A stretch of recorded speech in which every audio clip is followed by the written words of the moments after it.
Okay, good morning, ladies and gentlemen, and thank you very much, Chairman, for the introduction.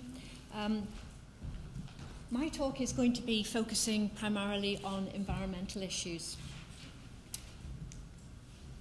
And we've already heard about the growth in demand for dairy products, and I'm not going to say anything more about that. This is sort of the background. This is where we are. It's going to happen. There's going to be increased dependence on concentrate feeds, particularly on cereals, and this will have an impact on the import of nutrients, particularly nitrogen and phosphorus. And then we've got increasing concerns regarding the environmental impacts of intensive farming systems, the greenhouse gases, ammonia emissions from manures, water quality, considering both the chemical and biological water quality, and then the ecological impacts of intensification of dairy farming.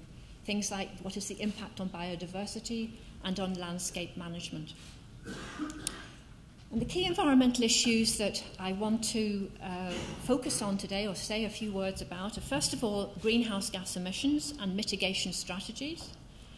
I'll touch on the EU Nitrates Directive that I'm sure you're all fully aware of, and the compliance that we have to comply with the Nitrates Directive and the Water Framework Directive. Water quality, very important issue. We have high soil phosphorus soils as well, which is causing problems. And a key challenge is reducing the nitrogen and phosphorus surpluses. Nitrogen and phosphorus are the main problem and the most serious threat to water quality. Then talking about slurry spreading and manure management, and then I'm going to finish saying a little bit about improving nutrient management generally. Okay, looking at the emissions from agriculture, this shows the emissions as a percent of the total national emissions, and you can see Northern Ireland in red. That agriculture contributes about 28% of our total greenhouse gas emissions. Ireland is about just over 30%, and New Zealand is the top at nearly 50%. So it shows the importance of agriculture in those economies. We have targets to reach. For example, there is an EU directive which says that we need to reduce greenhouse gas emissions by 2020. And there's some discussion that might even be increased as much as 30% by 2020. And the Northern Ireland Executive has set a target under its programme for government programme of 35% by 2025 of 1990 levels. So these are very ambitious targets that we have to reduce greenhouse gases by. What are the main greenhouse gases? Well, out of the 5.5 million tonnes of CO2 equivalents produced in Northern Ireland, the two most potent greenhouse gases are nitrous oxide, which is coming predominantly from soils and from fertilisers, and also from methane, which is the blue section of the pie diagram, and that's coming predominantly from enteric fermentation in ruminants.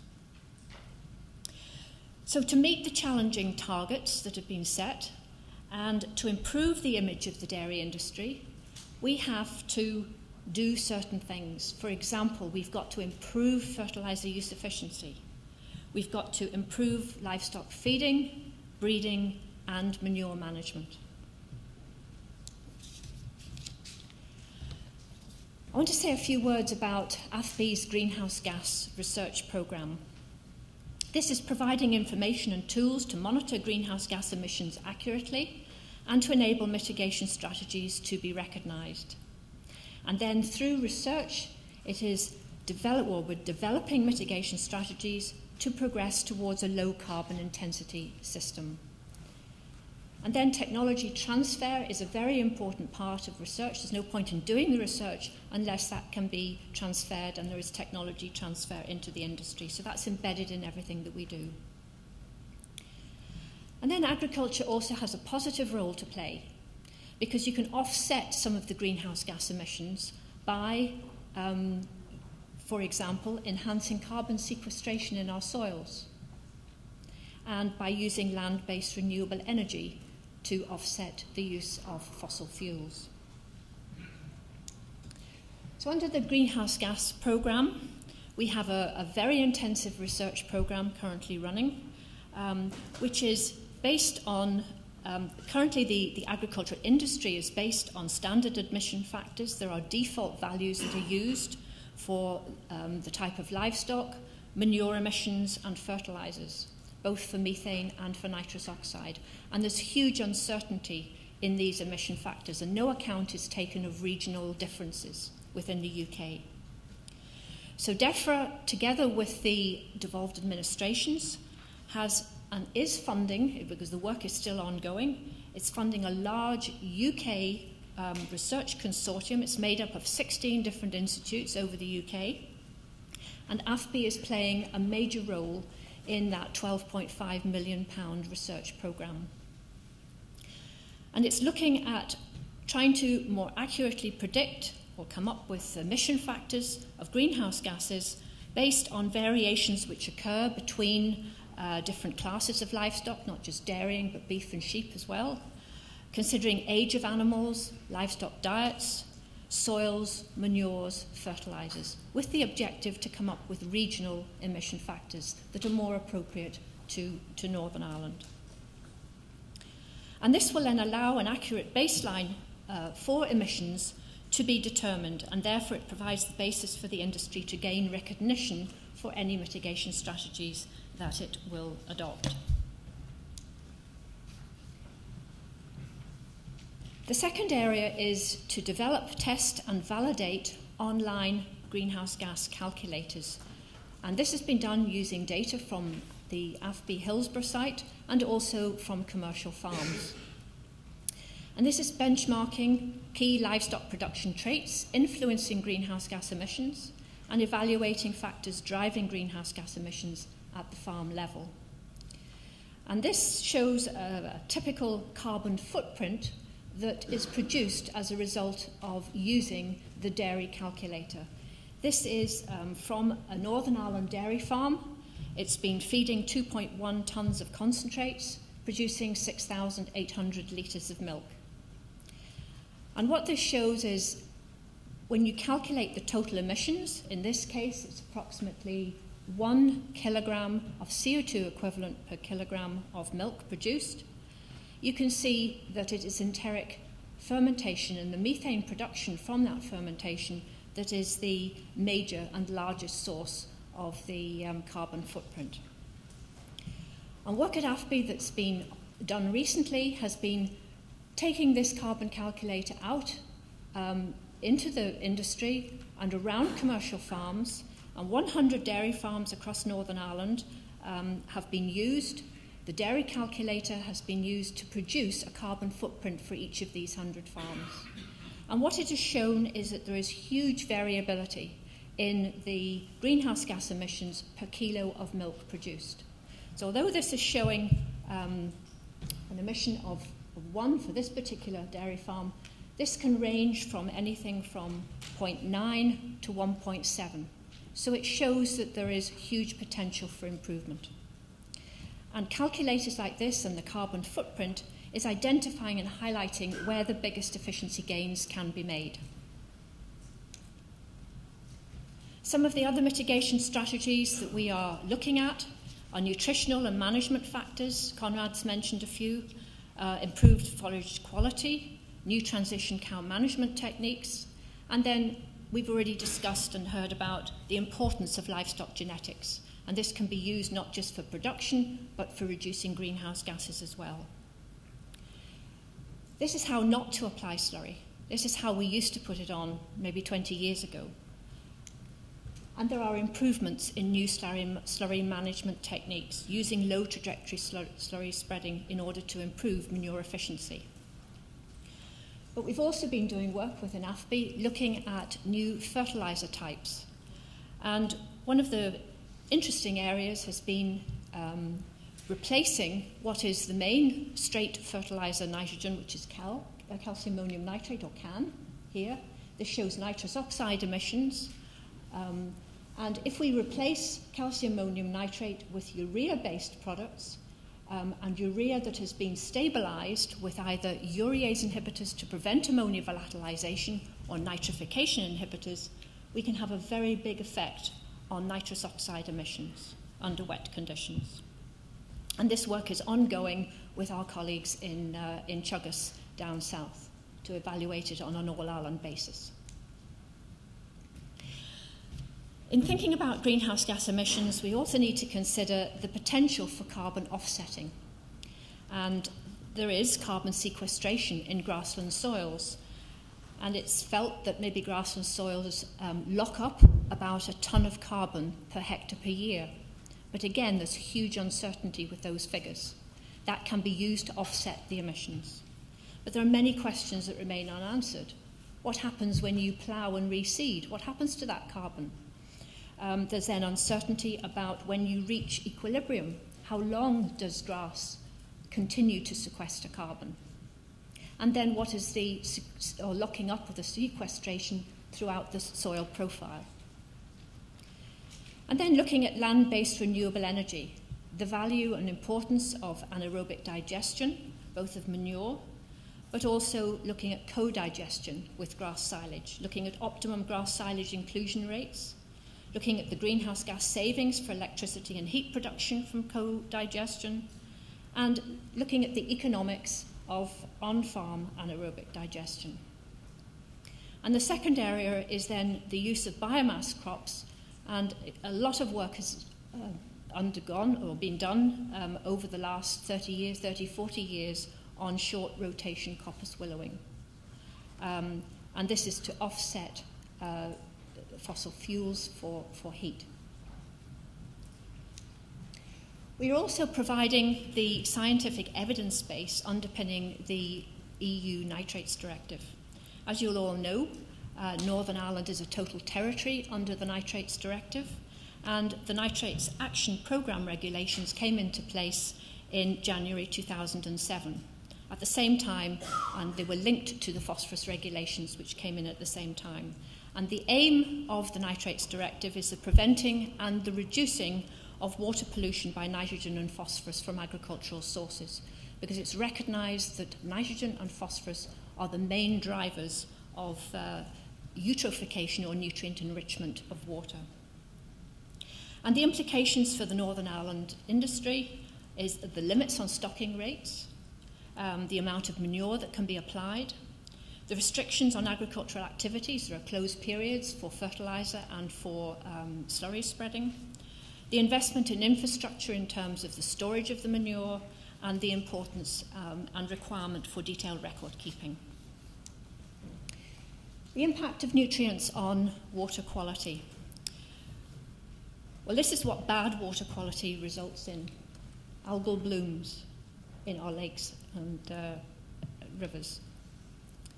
Northern Ireland has over 1,000 lakes, and it includes the two largest lake systems in the United Kingdom, both Lough Neagh and Lough Erne. And both of these lakes are highly nutrient enriched. And in fact, when the lakes have been monitored, we found that 74% of the lakes that have been monitored are classed as nutrient enriched. And the main driver of that nutrient enrichment is phosphorus. Nitrate concentrations in our lakes and rivers are relatively low compared to many of other areas within Europe. But the big driver in terms of water quality in Northern Ireland is phosphorus. And reversing eutrophication in these lakes is a key water quality target. We also have very high soil phosphorus concentrations in certain regions. And this shows some of the soil sampling and monitoring that we've been doing. This is a GIS map showing sampling that was done in 2004-05.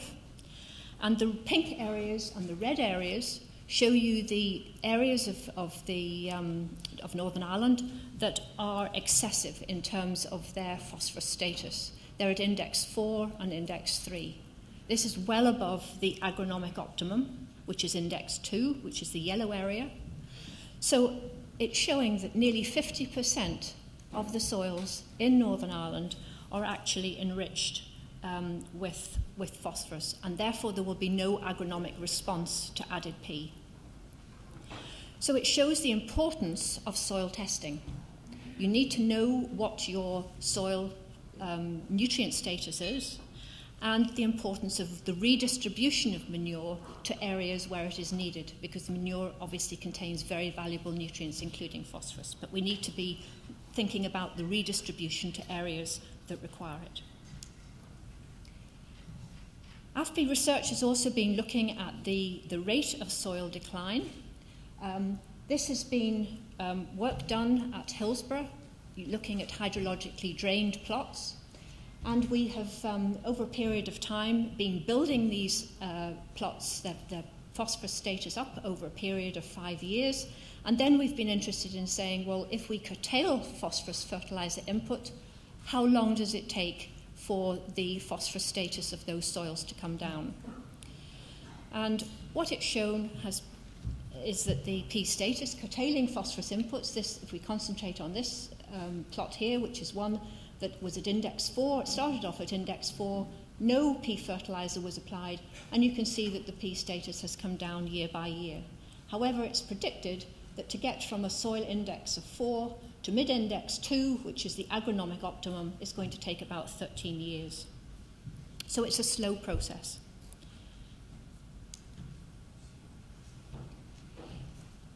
Reducing the P surplus in Northern Ireland agriculture. If we look at the red line, this is the total P input of Northern Ireland from the 1990s, and you can see that the inputs have dropped dramatically. This is predominantly because of the reduction in P fertilizer use. Total P output is the green line, and then the P balance is the blue line, which is the surplus, the P surplus. So you can see in the 1990s we had a P surplus of around 16 kilograms of P per hectare per year. This was unsustainable, and over time, due to judicious use of chemical fertilizer and reduction of chemical fertilizer, seeing the value of the phosphorus in manures, this balance has now come down to near 10 kilograms of P per hectare per year. But you can see that it's starting to plateau out. So the challenge for us is, and what AFBI research is trying to establish, is what is a sustainable P balance, which will allow agricultural productivity, but will also meet water quality targets. And what effect has that reduction in the P balance had? Well, it has been translated into improved water quality. There's huge variation, annual variation in concentrations, and huge variation from one year to another. So we need a long run of data to be able to look at trends. But there has been a significant improvement in the phosphorus concentrations. This shows our river systems. There were 236 rivers being monitored, and it shows that over time there has been a significant improvement in the phosphorus concentrations.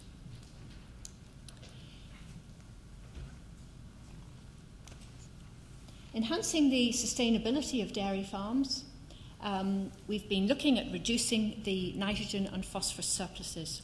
And this has been applied on-farm research that has been done. This has been taking farms over Northern Ireland. There were 6 derogated and 6 non-derogated farms. The derogated farms are the red dots, and the non-derogated farms were the green dots. And there was 1 pair in each county. And what has been looked at has been herbage quality. We've been monitoring the concentrates coming in and being able to look at inputs and outputs to produce farm nitrogen and phosphorus surpluses. And what this particular study has allowed us to do, it's been part of an EU-funded research project in collaboration with CAFRI, but it's allowed us to be able to benchmark our performance against other areas within Europe. And there were 10 other areas in Europe, 10 regions. There were 130 pilot farms in total. So our 12 pilot farms fitted into that bigger network. And it's allowed us to be able to see how were we performing against the other areas within Europe. And you can see that the average P balance, which is the top graph here, we were the 4th lowest in Europe. And this is highly commendable given the intensity of milk production and also the relatively high levels of concentrates that are used.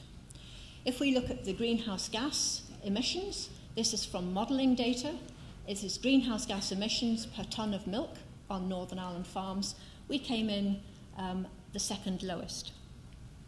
And the reasons for that was higher milk yields per cow, coupled with lower numbers of young followers per cow place, and hence lower emissions of methane, but also due to carbon sequestration in our grassland soils. A lot of these other areas within Europe were mixed farming systems where they didn't have the sequestration by the grass. Considering the application method, trailing shoe,